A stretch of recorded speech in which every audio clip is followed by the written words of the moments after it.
All right, so as we discussed today in class, we were working with algebraic equations. And we've been doing this for years now, but there are many ways to solve an equation, but we're going to work through this one like we did today in class, and we'll see what we have. So we have 3 times 2x minus 1 minus 2 times 3x plus 4 equals 11x.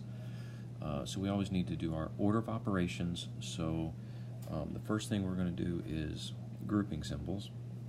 And if you look, there's actually nothing more for us to do inside the parentheses. We can't combine those anymore.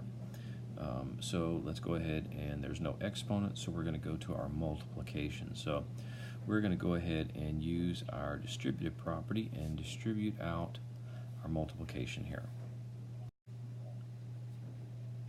And now that I've done my distribution, I'm going to go ahead and always just combine like terms, and I can see here if I'm going to combine like terms, I have 6x minus 6x. That is going to equal 0. So I'm just going to go ahead and get rid of that right now because we know that that's going to be 0. And when I go to combine my numbers, my constants, I end up having negative 11 equals 11x.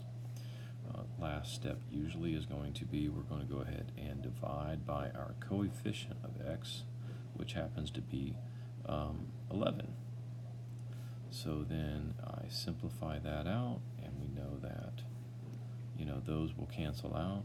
This will become negative 1, so of course x equals negative 1, or using the symmetry property or symmetric property, we have x equals negative 1.